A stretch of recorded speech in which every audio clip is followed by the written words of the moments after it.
તો જય માતાજી મારા ખાખીના યોદ્ધાઓ। તો આજે ગુરુવાર છે, તો આજે આપણે કરવાનું છે ગણિત અને રીઝનિંગ। તો ચાલો મારા ખાખીના યોદ્ધાઓ ગણિત અને રીઝનિંગના પહેલા સૂત્રો જોઈ લઈએ અને કેવું કે વર્ગ અને વર્ગમૂળ થોડા જોઈ લઈએ, કેમ કે રિમાઇન્ડ કરવા પડે ને મારા કલેજાઓ। રિવિઝન બહુ જરૂરી છે, જો તમે રિવિઝન ના કરતા હોય તો ફટાફટ રિવિઝન કરવાનું શરૂ કરી દો। તો ચાલો આપણે બી રિવિઝન કરવાનું શરૂ કરી દઈએ, કેમ કે હવે બચ્યા છે ખાલી 3 દિવસ। ચાલો તો મિત્રો અત્યારે 8 વાગી ગયા છે અને અત્યારે મમ્મી એવું કહે છે કે પૂરા ભરવા છે। મેં કીધું મારે વાંચવાનું છે તો કે પૂરા ભરવા જાગે। મેં કીધું માણસ કરતા હું પૈસા આપી દઉં। તાર શું કે ખબર કે માણસ નહીં કે તું જાગે, તને કીધું ખબર નહીં પડતી કે બોલો તો શું કરવું મારે વાંચવાનું છે। અને જો અમારા 4-5 માર્ક્સ આ ગણનોના લીધે જ ઓછા આવવાના છે, બોલો કેમ કે કશું ને કશું કામ આપી જ દે છે। મારા દિવસ વાંચવાના ટાઈમે કશું ને કશું કામ હોય હોતું હશે આવું યાર, ચાલે એમ કહો। મેં કીધું કે કોઈ માણસ કરી લે પણ માણસે નહીં, હવે શું કરવાનું બોલો મારા કે લઈ જાઓ। ચાલો હવે જોઈએ, કોઈ માણસ મળી જાય તો હું નહીં જાઉં, અખંડ તો પૂરા ભરવા જવું પડશે। તો મિત્રો અત્યારે 8 વાગી ગયા છે ને અત્યારે હવે પ્રો મજદૂરી કરવા જવાનું છે, મતલબ કે પૂરા ભરવા જવાનું છે। તો હાલો અમારી જોડે આવી રહ્યો છે મારો ભાઈબંધ। હાલો હવે જઈએ ફટાફટ, દોઢ મિનિટ તો ના જવાય, કેમ કે અટે વટે ખસી જાય તો હવે દુખાવો થઈ જાય ખાખીના યોદ્ધાઓ, કેમ કે હવે તો પરીક્ષા આવી રહી છે। હાલો અત્યારે તો પ્રો મજદૂરી કરવાની છે। મારો દેવ ટોપી રહી ગઈ, લે ટોપી લાવવાની હતી તો રૂમાલ બાંધી દઈશું આપણે, ટોપી શું કરી સાચી વાત ને। તો મિત્રો અત્યારે અમે ખેતરમાં હતા, મારો દેર પૂરા બી ભેગા કરવાના હતા બોલ, તો અત્યારે પૂરા ભેગા કરી રહ્યા છે અમે। તો પૂરા ભેગા કરીને પછી ટ્રેક્ટરમાં ભરવાના, એટલે ડબલ મજૂરી કરવાની છે આજે। શું કરવાનું મારા કલે જાવ અને જો અમે રૂમાલ બાંધી દો, કેમ કે માથામાં કચરું પડે તો પછી માથું ધોવું પડે, સાચી વાત ને। હાલો તો મિત્રો અત્યારે અડધા પૂરા ભરાઈ ગયા છે અને અડધા હજુ બાકી છે, અને મારો દિવસ ખજૂરી લાગે છે અને કાઢવા માંડ્યું છે। તો શું કરીએ, હજુ ભરવાના બાકી છે, જો આટલા અને પેલા અને આવા આટલા ભરવાના છે। તો હાલો એટલા ભરી લઈએ અને પછી ઘરે જઈએ। તો મિત્રો અત્યારે ફાઇનલી પૂરા ભરાઈ ગયા છે, અને કેવું લાગ્યું ભાઈ પૂરા ભરી, મજા આવી કે ના આવી? મજા આવી? મારે વાંચવાનું હતું, બસો કરવાનું મારા ખાખીના હતા। તો જો આ પૂરા ભરાઈ ગયા છે, હવે ઘરે જાય છે। તો ઘરે ઉતારવા નહીં, કેમ કે હાઇડ્રોલિંગ છે એટલું સારું છે, નહીં તો ઉતારવાનું થાય તો ડબલ મજૂરી થાય, કેટલો બધો ટાઈમ બગડી જાય મારા કલી જાવ, સાચી વાત ને। અને અત્યારે મિત્રો 9 વાગી ગયા છે, મતલબ કે 1 કલાક ગયો છે, તો વાંધો નહીં, હવે ઘરે જઈને આપણે નહીં ધોઈને પછી પાછા 9 વાગે આજે વાંચવા બેસી જઈશું। તો હાલો તો મિત્રો અત્યારે 10 વાગી ગયા છે, તો હાલો હવે વાંચવા બેસી જઈએ। આપણા ગણિત અને રીઝનિંગના જે અમુક સૂત્રો કરવાના છે તો એ કરી લઈએ, અને પછી કેવું કરંટ અફેરના બી વિડીયો જોવાનો છે તો એ બી જોઈ લઈએ। તો હાલો તો મિત્રો અત્યારે 2:30 વાગી ગયા છે અને અત્યારે હું ખેતરમાં વાંચવા માટે જઈ રહ્યો છું મારા ખાખીના યોદ્ધાઓ।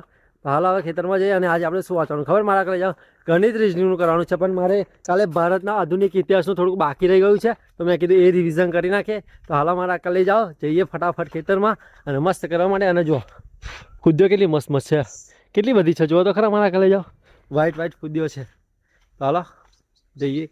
તો મિત્રો આજે 12 જૂન છે અને અમદાવાદથી લંડન એરોપ્લેન જતા એરોપ્લેન ક્રેશ થયું છે અને લગભગ અંદર 242 જણ હતા। અને એવું જાણવામાં આવે છે કે ભૂતપૂર્વ મુખ્યમંત્રી વિજય રૂપાણી સાહેબ પણ અંદર હતા।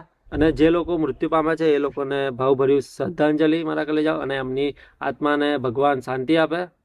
અને મારા કલે જાઓ આ ઘટના વિશે કંઈ કહેવા માટે મારી જોડે શબ્દો નથી, કેમ કે આવી કોઈ ઘટના થાય ને તો કેવું આંચકો લાગે મારા કલે જાઓ। અને જેના પરિવારના લોકો અંદર હશે એમને કેવું થયું હશે વિચારો તમે મારા કલે જાઓ। આપણે જ વિચારો, આપણાથી કોઈ આપણું દૂર થાય તો કેવું થાય। કોઈ કોઈના પરિવારનો મા હોય, પિતા હોય, ઘરનો મૂભ હોય, પુત્ર હોય, સાચી વાત ને મારા કલે જાઓ। જેના પરિવારના સદસ્ય ખોયું હશે એમને કેટલું દુઃખ થયું હશે। અત્યારે મેં હું વાંચતો હતો અને 5-10 મિનિટ રેસ્ટ લીધો અને મેં ઇન્સ્ટામાં જોયું તો સમાચારના ન્યૂઝમાં બતાવતા હતા, તો આ જે લોકો મૃત્યુ પામે છે એ બધાને ભાવભીનું શ્રદ્ધાંજલિ, અને ભગવાન એમની આત્માને શાંતિ આપે। તો મિત્રો અત્યારે 5 વાગી ગયા છે અને આધુનિક ભારતના ઇતિહાસનું બધું રિવિઝન થઈ ગયું છે। હજુ એક ચેપ્ટર બાકી રહ્યું છે, પણ બહુ નથી, આમાં તો 2-3 પેજનું જ છે, પણ કેવું 5 વાગી ગયા છે અને પાણી બી ખતમ થઈ ગયું છે, તો મને તરસ લાગી છે બરાબરની। તો હાલ અમારા ખાખીના યોદ્ધાઓ આપણે ઘરે જઈએ, મસ્ત પાણી પીએ, થોડા ફ્રેશ થઈ ગયા અને પાછી પાછા બેસી જઈશું, અને એક કામ બી છે તો એ બી પૂરું કરી દઈશું। તો હાલો તો મિત્રો અત્યારે હું જઈ રહ્યો છું મંદિરે, કેમ કે હવે મારી એક્ઝામ છે, તો પછી ભગવાનનું નામ લઈ અને ભગવાનને અગરબત્તી દીવો કરીને જવાનું છે મારા કલે જાઓ। તમે વાંચેલું ગમે તેટલું હોય બરાબર ને મારા કલે જાઓ, કેમ કે ભગવાન સાથે હોય ને તો બધું જ બેડો પાર થાય મારા કલે જાઓ। તમે ગમે તેટલું વાંચેલું હોય પણ તમારું લક, તમારા ભગવાન તમારા સાથે ના હોય ને તો તમે એક્ઝામ પાસ ના કરી શકો મારા કલે જાઓ। મારું માનવું એવું છે કે કોઈ પણ સારું કામ કરતા પહેલા ભગવાનને યાદ કરવા જોઈએ। તો હું અત્યારે હવે ભગવાનને કેવું દીવો અને અગરબત્તી કરવા જાઉં છું, અને ભગવાનને યાદ કરીને આપણે પછી એક્ઝામ આપવા જવાનું છે, કેમ કે ભગવાન બધું જ સારું વાલું કરે મારા કલે જાઓ। તો હાલો અત્યારે હવે મંદિરે જઈએ। જો તમે તૈયારી બી કરી હોય, લક બી તમારું સાથે હોય અને ભગવાન બી તમારા સાથે હોય ને તો ગમે તેવું કાર્ય હોય ને બેડો પાર થઈ જાય મારા કલે જાઓ।